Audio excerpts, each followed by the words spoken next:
Chères étudiantes et chers étudiants, bonjour. Nous revoilà réunis encore une fois à travers cette vidéo pour continuer sur ce deuxième chapitre, les nutritions minérales des plantes supérieures, dispensé pour les étudiants de filière SVI, semestre 4, module physiologie végétale, à la faculté des sciences de Dharm Hagaz de Fès. Donc, rappelez-vous, on s'est arrêté la dernière fois au troisième paragraphe, les rôles métaboliques des éléments minéraux essentiels. Dans ce paragraphe, on va voir 4 points. Le premier sur la mobilité des éléments essentiels, le deuxième sur les concepts des concentrations critiques et de carence, troisièmement les symptômes liés aux carences minérales et on finira par quelques traitements des déficiences en nutrition minérale, ça veut dire la fertilisation. Donc, commençons par ce troisième paragraphe, donc sur les rôles métaboliques des éléments minéraux essentiels. Le premier point sur la mobilité des éléments essentiels. Donc, pour comprendre cette mobilité des éléments essentiels au sein de la plante, on a classé ces éléments essentiels, aussi bien les macro-éléments, comme vous le remarquez, que les micro-éléments en deux classes. Les éléments mobiles et les éléments minéraux immobiles. Donc, vous voyez ces éléments minéraux classés en fonction de leur mobilité au sein de la plante et de leur tendance de translocation, c'est-à-dire de transport ou de mobilisation pendant les carences. Donc l'azote, le potassium, le magnésium, le phosphore, le chlore, le sodium, le zinc et le molybdène seraient des éléments très mobiles au sein de la plante. Par contre, le calcium, le soufre, le fer, le bore et le cuivre sont des éléments qui sont immobiles.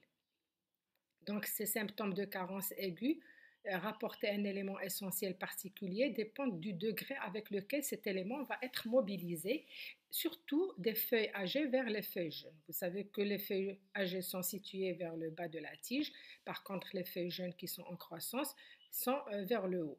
Et donc la plante a tendance à mobiliser ces éléments minéraux des tissus âgés vers les tissus en croissance pour donc permettre la croissance et le développement des tissus et donc de la plante pour passer par exemple du stade plantule au stade plante adulte. Elle va mobiliser toujours ces éléments minéraux d'une partie vers une autre.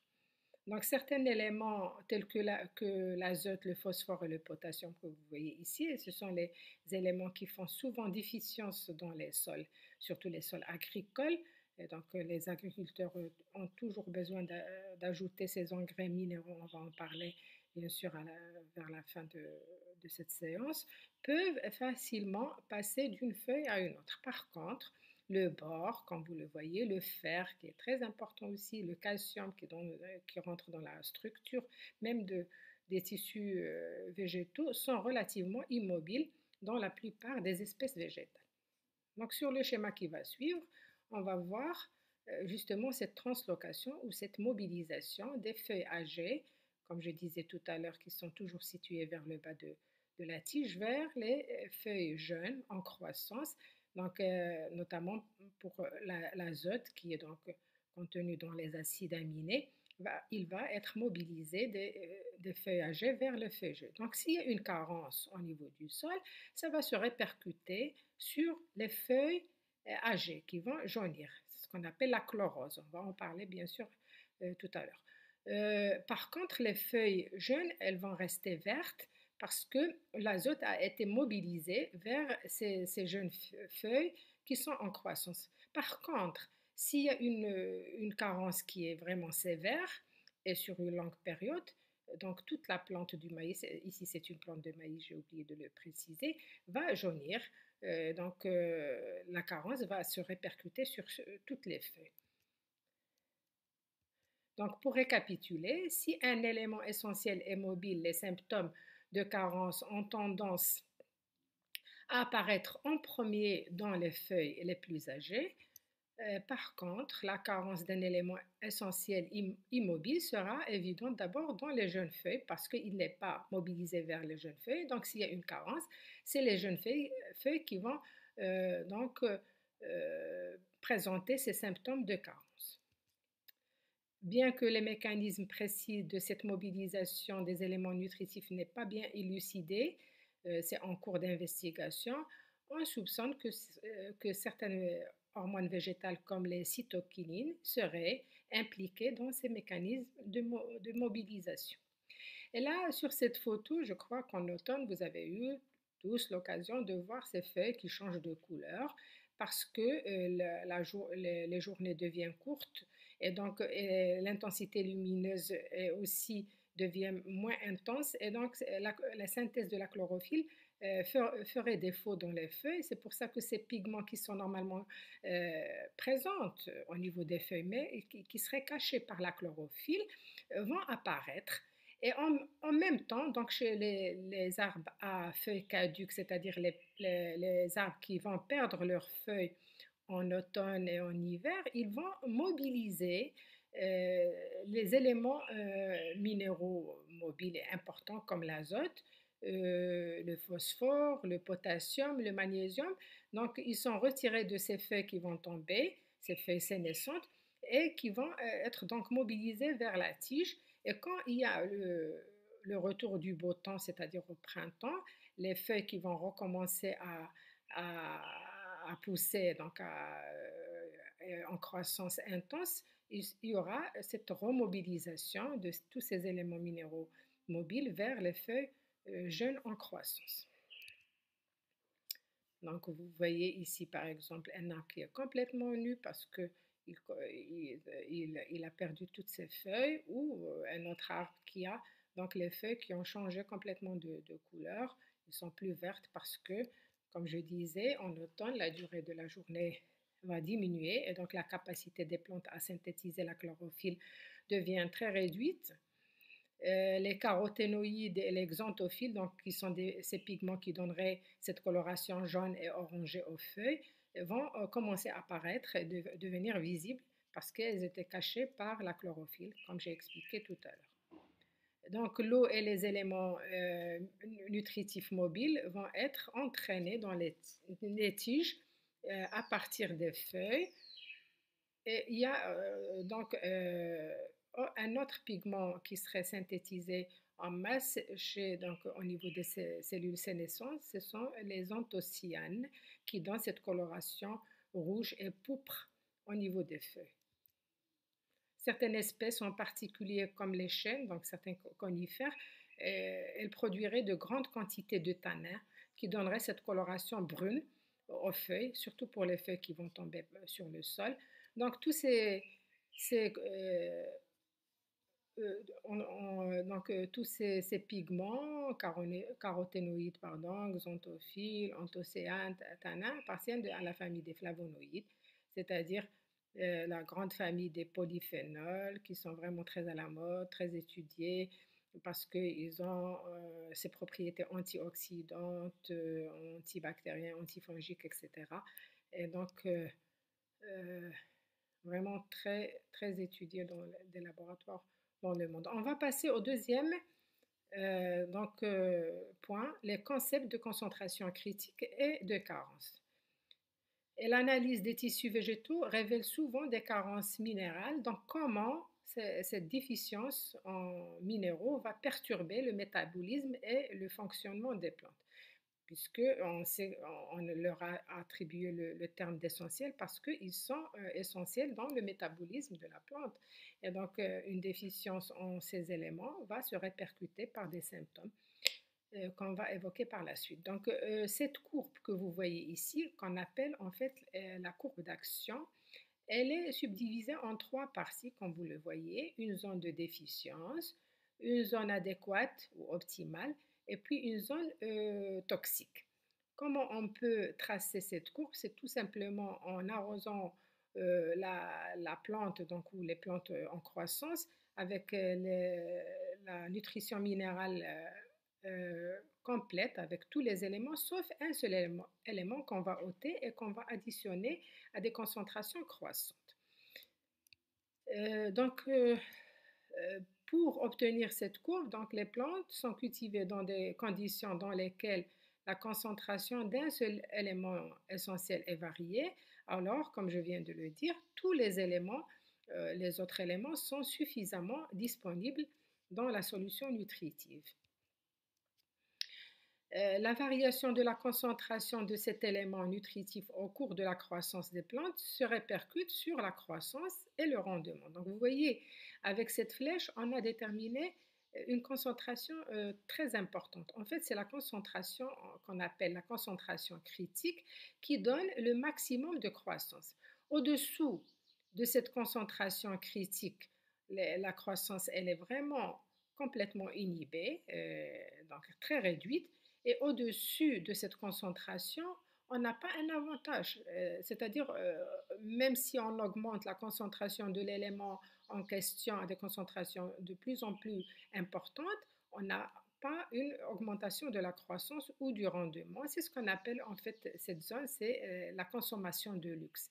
C'est vraiment un gaspillage. Et justement, l'agriculteur ne doit pas tomber dans ce gaspillage parce qu'on a tendance à ajouter des engrais minéraux à outrance au niveau du sol et ça engendre même parfois la toxicité, comme vous le voyez ici, si les concentrations sont très élevées, on tombe dans la toxicité et la croissance, elle est vraiment très inhibée. Et ici, si on augmente la concentration au-dessus de la concentration critique, on n'augmente pas la croissance. Donc la concentration critique, c'est la concentration des éléments nutritifs en dessous de laquelle on est dans la croissance réduite. Donc pour récapituler ce qu'on vient de dire, 3 zones, comme je viens de le dire, au-dessous de la concentration critique, le niveau de nutriments va limiter la croissance. Au-dessus de cette concentration critique, il n'y a aucun avantage, comme je dis, c'est donc une consommation de luxe, c'est du gaspillage en fait. L'augmentation du rendement ne va pas augmenter, même si on va ajouter le nutriment à des concentrations plus élevées. Et malheureusement, tous les éléments vont finir par devenir toxiques si les concentrations sont très très élevées. Rappelez-vous de l'exercice que je vous ai donné en TD, exercice 5. Donc, on a tracé cette courbe d'action et donc pour les tomates, si on fournissait à des concentrations de 300 kg à l'hectare, on tombe dans la toxicité. Et donc, au lieu d'augmenter le rendement, on va réduire le rendement des tomates. Notez bien, en fait, qu'une carence ne signifie pas que l'élément est totalement absent, mais seulement que la concentration fournie est inférieure à celle de la concentration critique.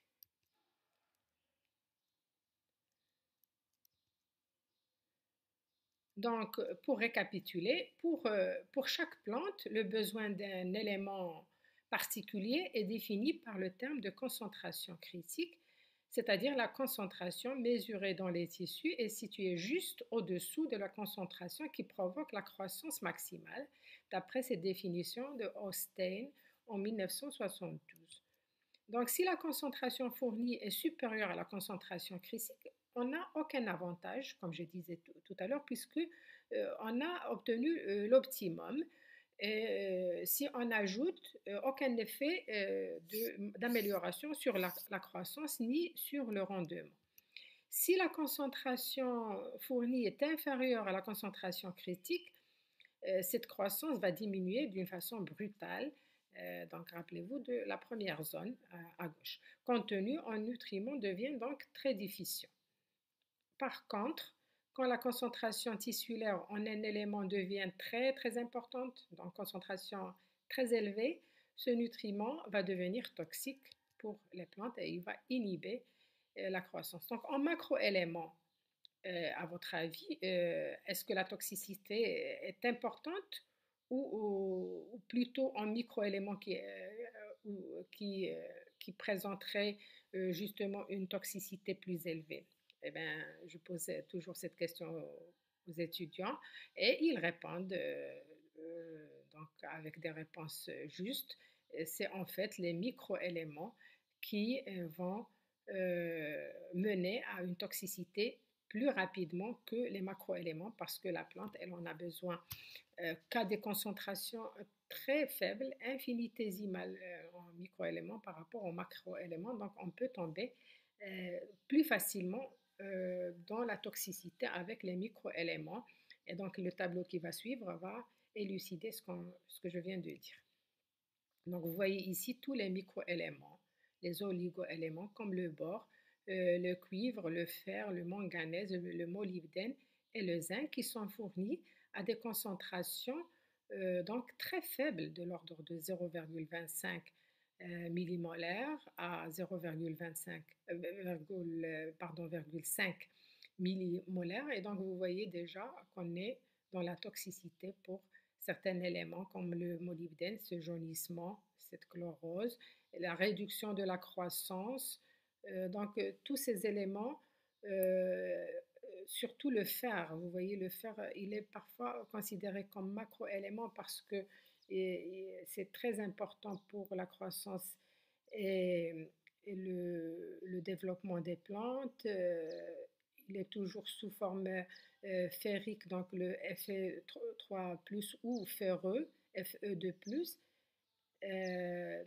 Mais le fer, il fait souvent déficience parce qu'il est très soluble dans le sol. Il est perdu par lessivage. Il faut donc ajouter souvent des chélateurs pour le chélater pour qu'il soit disponible pour la croissance des plantes, pour l'absorption racinaire. Donc, on va avoir l'occasion d'en parler, mais vous voyez donc cette inhibition de la croissance et ces symptômes de déficience par les microéléments qui sont fournis à des concentrations très faibles. Les symptômes, troisième point, les symptômes liés aux carences minérales.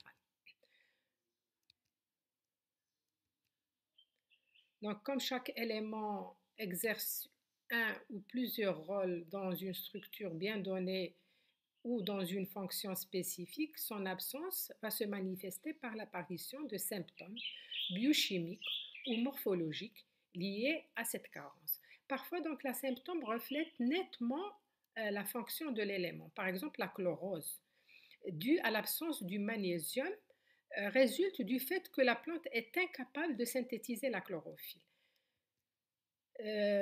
Donc l'absence des éléments essentiels provoque des symptômes de carence. Elles sont essentielles parce qu'elles rentrent dans des fonctions métaboliques importantes au sein de la plante. Les symptômes de carence sont caractéristiques, ils sont observés à cause de ces fonctions métaboliques. Par exemple, on vient de donner l'exemple du magnésium et la chlorophylle. Donc, ces réponses à la carence vont se manifester par cette chlorose. Donc, ça dépend justement des espèces végétales, mais la plupart des espèces végétales vont montrer donc ce jaunissement. On va donner des exemples tout à l'heure pour mieux comprendre.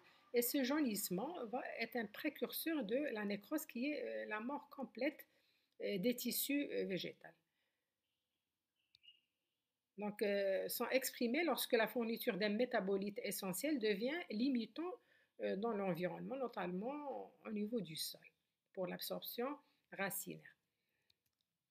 Les concentrations des éléments sont limitantes pour la croissance quand elles sont en dessous de la concentration critique. Rappelez-vous donc cette courbe d'action qu'on vient de montrer à l'instant. Et donc, toujours se référer à cette courbe d'action et donc à cette concentration critique qui nous permet de doser la concentration essentielle et importante qu'il faut ajouter dans la solution du sol pour ne pas tomber dans la déficience et ne pas gaspiller non plus la concentration qu'il faut fournir pour avoir la croissance optimale ou le rendement donc le meilleur rendement qu'on puisse obtenir avec justement une solution nutritive bien dosée.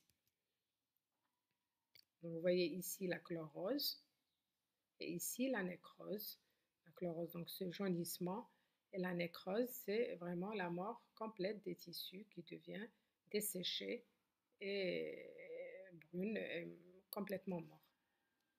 Ici, c'est une expérience qui a été faite avec un étudiant en thèse qui a travaillé sur la tomate. Donc, vous voyez ici, c'est la plante contrôle. Et ici, on fournit la solution nutritive contenant tous les éléments essentiels et importants. Donc, les 16 éléments qu'on avait énumérés tout au début de ce chapitre.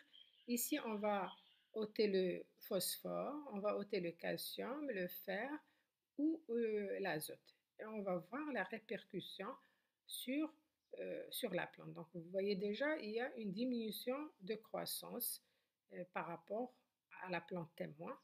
En plus, donc, il y a des répercussions au niveau des feuilles par déchlorose, nécrose. Donc, vous voyez par exemple l'azote qui est un élément mobile. On va voir qu'il y a une diminution